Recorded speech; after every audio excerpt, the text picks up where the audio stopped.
Now, tens of thousands of activists are teaming up for a global day of action against biotech giant Monsanto. They claim the corporation has established a seed monopoly from the US to Asia, holding small farmers hostage to their product and forcing those who don't use it out of business.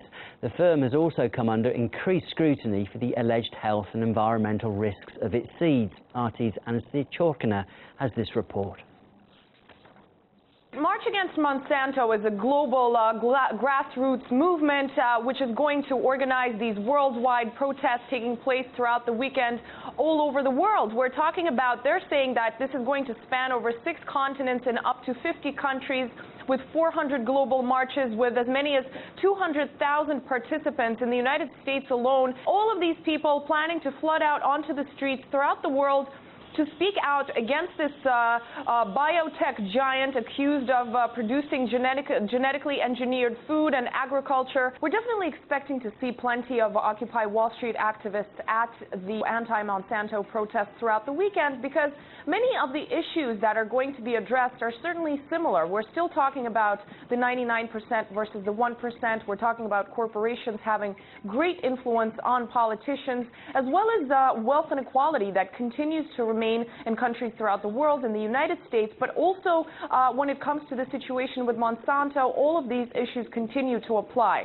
So while the Occupy Wall Street movement was certainly a more general outrage at the way the system runs, this particular march and these events that are taking place throughout the weekend are directed at a specific corporation having a very controversial reputation. They're known to harass farmers throughout the world, to sue farmers, for example, in the United States and Canada for tens of thousands of dollars, affecting businesses and farmers in places like India, really wiping off any legislation that ever comes up that would affect Monsanto's business, and just getting in the way of people speaking out against what they see as wrong. So certainly, whereas the March Against Monsanto is against a specific corporation that continues to do these things that hundreds of thousands of people don't necessarily agree with, the Occupy Wall Street movement is certainly expected to be part of this. Well, Nick Burnaby, who's a social media director for March Against Monsanto, claims in some parts of the world the corporate giant's tactics are even leading farmers to suicide. If you look at what happened in India, I mean, there's an epidemic of suicides of the farmers because Monsanto sold them a cotton seed that they promised would do a certain thing, and then those seeds didn't perform how they were supposed to, and it drove a lot of these Indian farmers into sheer poverty, and they ended up committing suicide by the hundreds and thousands even. Monsanto affects farming communities everywhere. I mean, in the United States, they're known for suing small farmers. There's a lot of small farmers that they're putting out of business because they have genetic migration into crops that weren't supposed to be GMO, but they're getting cross-pollinated, and then Monsanto comes in. They use their government cronies to go in and shut down small farmers because their genetics from their seeds that they've patented have slowly crept into the genetics of non-GMO seeds as well. Well, amid accusations the Monsanto Corporation enjoyed protection from the authorities, a recent report showed the US government has been aggressively lobbying for GM foods all across the world. RT America correspondent Megan Lopez reports. For years now, Americans have been concerned about the food in their refrigerators and, more importantly, the ingredients in those foods.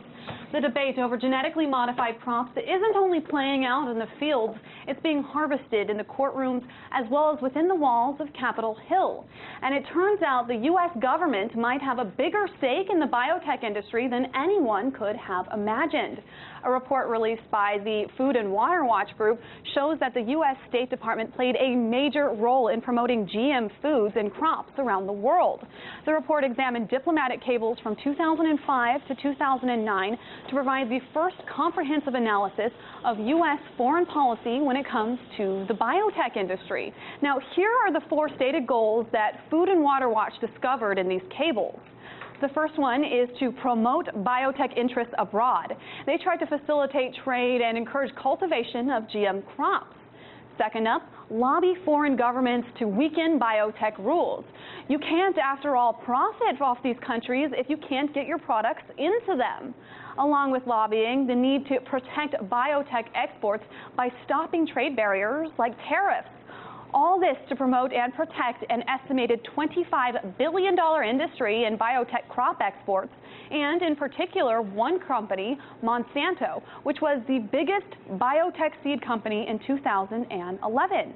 And finally, reach out to new markets by pressuring developing countries to adopt biotech crops. The main argument here is that these crops are stronger and can end food insecurity around the world with a growing global population. The State Department also lobbied against the labeling of these crops and genetically modified foods. They don't want any type of labels on them.